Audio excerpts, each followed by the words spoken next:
Well, at that time, naghahanap ako ng date. I was looking for a date kasi requirements sa amin for, di ba, reception namin sa, sa Navy. I was then, looking for one. Tapos, sinet up kami nung sis niya, Sis ko sa sorority and your my bro, na magkasama naman sa office. Yan. Sa hotel. Pangit naman ang sagot mo. Sagutin mo na maayos. Sige na. Office mates in Mandarin. Sa reception ako, siya sa concierge, tapos sa Mandarin Oriental Hotel. So, that's how we met. Nag-meet kami sa court, sa office ko sa Regional Trial Court Marikina. Well, at first, hindi ko talaga siya nagustuhan. Because masyado siyang matangkad for me. Physical. And then, medyo presko dating. Alright. But, yung second time, Yung presko na yun, naging mahangin. hindi, nagustuhan ko na siya kasi magaling siya mag-carry ng conversation, and then marami siyang kwento, and then he was really honest about himself. So yung mga, ang nakwento niya muna sa akin yung mga, not Past. really negative, but, you know, his past. Negative, so he's di ba? very honest. And at the same time, he's very athletic. Na gusto ko yon sa guy kasi gusto ko maraming alam sa sports. And then, the things I like about him is he's a funny guy. He has a lot of friends, easy to get along with. Sports-minded, which I'm not. So, it's something that I appreciate. Because I can't be that. Ako, nagustuhan ko sa kanya, responsible, systematic, at masipag. Actually, na-develop yung because, syempre, lahat naman tayo may ideals, but, na-develop in a sense kasi nasa kanya yung temperament, yung patience, and of course, that trumped everything. Kasi, we all know, ganda siya, di ba? What do you like about each other? Si Fel, she's smart, she's sexy, very intelligent. Nice to talk to. She's very loving and sweet. Tagadala ko ng buko juice yun dati. Sa office. Religious siya eh. Tapos, very understanding at mapagbigay. Yung relationship ni Mama at ni Papa is very ideal because they're not perfect, okay? But they accept each other's faults, each other's shortcomings. Papa Nick is soplado, Mama G's disorganized. So, marami silang pagkakaiba, pero marami rin silang ang tawag doon yung they're compatible. Kasi yung isa patient, yung isa yung medyo yung mas vocal, yung isa yung tahimik, yung isa naman yung mas outgoing. So, nagko-complement sila. And it's nice kasi for like since bata kami, hindi ko yan naririnig na nagsisigawan. Or siguro talagang hindi sa amin pinapakita na nag-aaway sila. Kaya wala pa akong memory na naalala na talagang nag-aaway sila ng All out. major. Usually asaran lang, si Papa nang-aasar kay Mama. Yan lang. Yeah. Okay, I think one thing that I learned from the two of them is their acceptance of each other. Because they are two opposite individuals and yet they get along. I can see respect and the love that they have for each other. It's something that I hope Dom and I will be able to emulate, like he said. And I hope that the two of us, we're working towards that, it's 50 years and it seems very short in their case. So I hope for the two of us, it's going to be the same. Hanga ako sa kanila. I admire them kasi sa lahat ng bagay, partner, tandem, sa career, sa pagpaplano, sa kanilang household, sa lahat ng bagay, sa bahay. Si Mama she's the type of wife that is, kumbaga, in a sense, hindi normal yung relationship nila dahil si Mama can demand from Papa a whole gamut of things. Pero si Papa, yes lang ng yes, oo lang ng oo. Kumbaga, Papa always gives in and In other words, a happy wife is a happy life. What I can say is that I'd like to be with them. I try to be like them. Yung caring nila for each other, I'd like to also do that sa amin in our relationship. Yung love and caring, continuing to care, no? And to add yung spice of yung being together, something that I'd like to do. Something that, yeah. Bigayan sila sa isa't isa. Lalo na kapag may sinabi si Papa Nick, go na kay Mama Gian. Pag decision niya talaga, yun na yun. Yun ang nasusunod. Very understanding naman sila, supportive sa amin.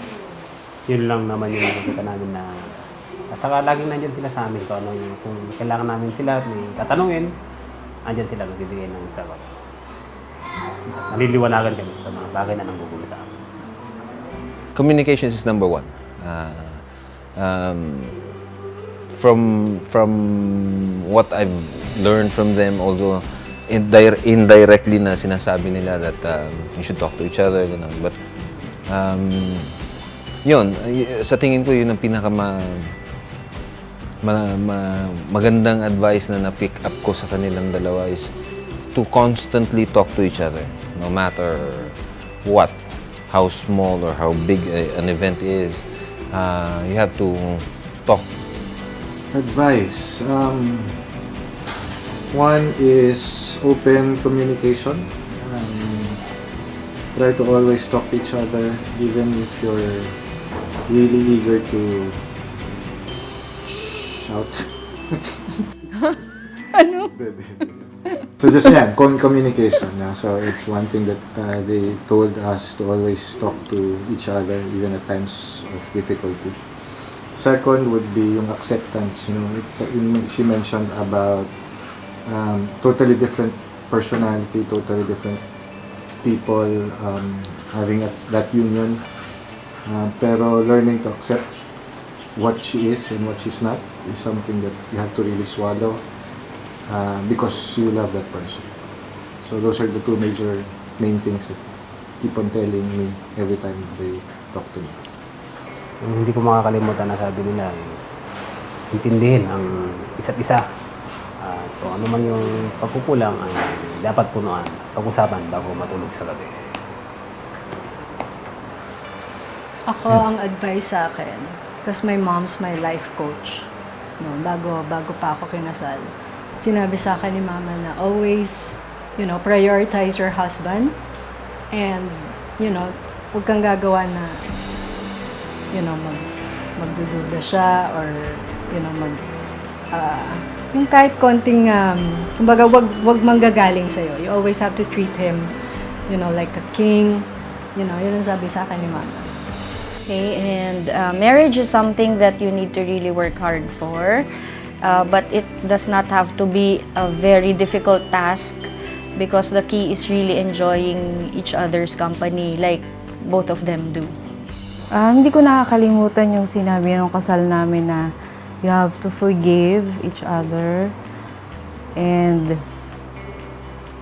love and unawain ang isa't isa. Happy 50th anniversary, Mama G and Papa Nick. You guys are so amazing. Thank you for all the years that you've loved each other. I think the greatest gift that you gave us is your love. Now, second to education, sabi nila, the best legacy that you could give to your children would be, quality education. But I think number one before education is your love and respect towards each other. Yun Yeah. yung legacy, pinakamagandang legacy na nabigay ninyo sa amin. And thank you for that.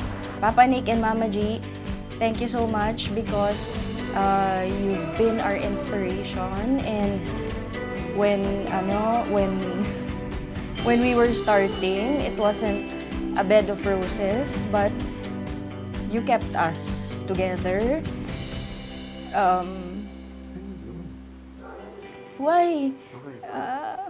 You've been our support, diba? So, you've been there for us all the time, every single time. So, thank you so much, and we wish you so many more years together, and we love you. For me naman, Papa Nick, Mama G, very few married couples are able to celebrate 50 years together. And I believe that it is a blessing. It is a blessing because you have been a blessing to others. So, congratulations, and I hope to be able to... More 50 years. Hindi, no, more 50 years. Celebrate the 60th. Mahaba to. Mahabang tinakbo nyo. Sana maging ganyan din kami. Kami lahat is trying to do kung ano yung ginawa nyo. Trying to work on our relationship as well. Sana tumagal pa ang pagsasama nyo. Sana marami pang anniversaries to come. Marami pa kayo may share sa amin na advice bukod dun sa mga mahjong sessions. Happy anniversary. We love you, Mama. Happy Happy golden golden wedding wedding anniversary, Papa Nick and Mama G. We love you so much. Na kaya kami tumagal because of clean living. Dahil sabi niya, ako kaya tayo tumagal kasi we are physically fit, wala kaming bisyo, kaya clean living. So for 50 years, he looks younger than his age, I believe. Kasi siyempre, asawa ko siya, no? Ganon, di ba? Yan ang sabi niya. Ikaw? Marami nagsasabi ka. And yun, maski we are about to go, departure area supposed to be ang age namin, we don't feel old. We still feel and do what is expected like a young couple. Di ba? Oh, yun. Sometimes we do what we used to do. Ano ba?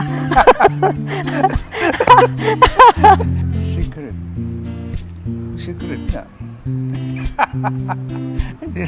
I think, It's a secret. ako muna. Oh, sige. I believe na Wala ka kaya kami tumagal kasi we mutually respect and trust each other.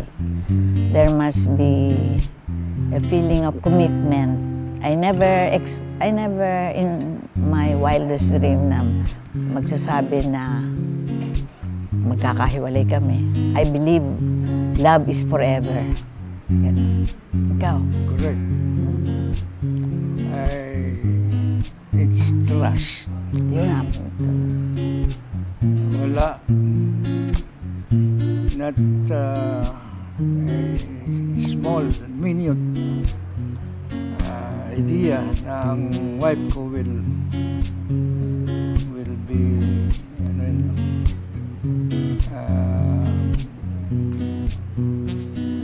will be Disloyal or... disloyal to me.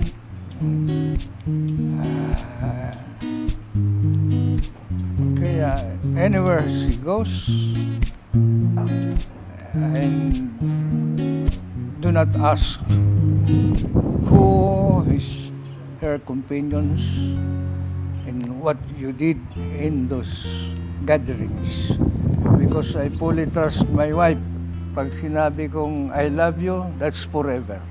Love is forever. That's not renewable because that is forever. Hindi mo mapilit nung pakasal uli eh. Oh, Kaya ay, once lang daw. Once. I only marry once to the woman I love forever till death do us part. Okay. Well said. Kung tayo ay matanda na, sana'y di tayo magbago.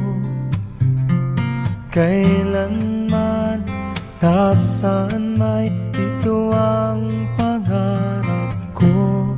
Makuha mo pa kaya ako'y hagkan at yakapin. Hanggang sa pagtanda natin, nagtatanong lang sa'yo, Happy 50th wedding anniversary, Mama G and Papa Nick. We love you. na ang buko. 50th Anniversary! Mama G and Papa Nick. We love you. Happy golden wedding anniversary, Papa Nick and Mama G. We love you so much and take care always. Mwah! Happy golden anniversary, Papa Nick and Mama G. We love you so much. Thank you for joining our family, and we are all one family.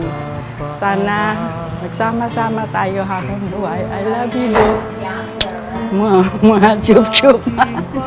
Hi, I just wanted to say happy 50th anniversary to Ate and Nong Nick. This is my first visit here to the Philippines in more than 41 years, and I came here yesterday.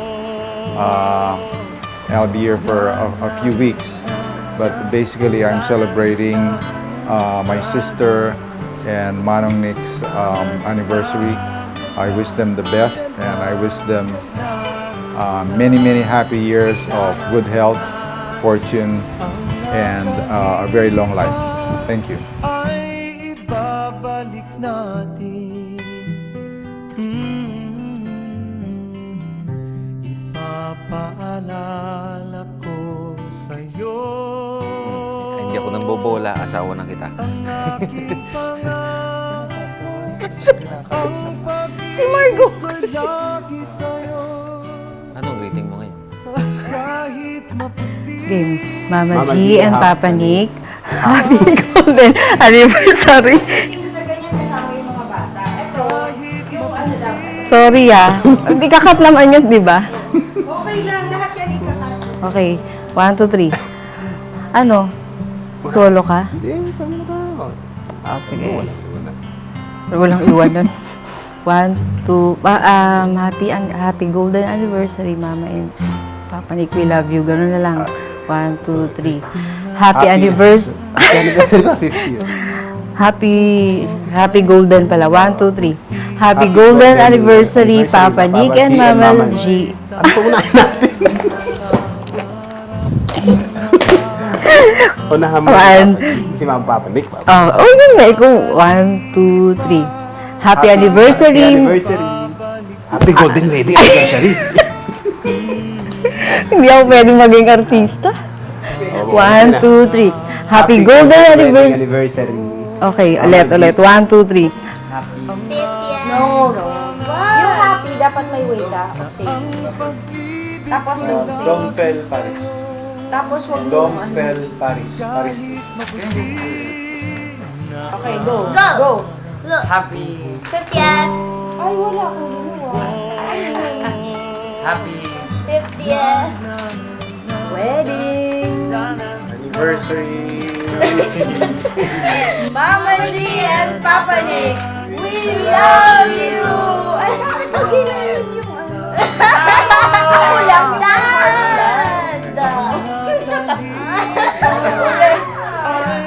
Happy 50th wedding anniversary, Mama G and Papa Nick. We love you.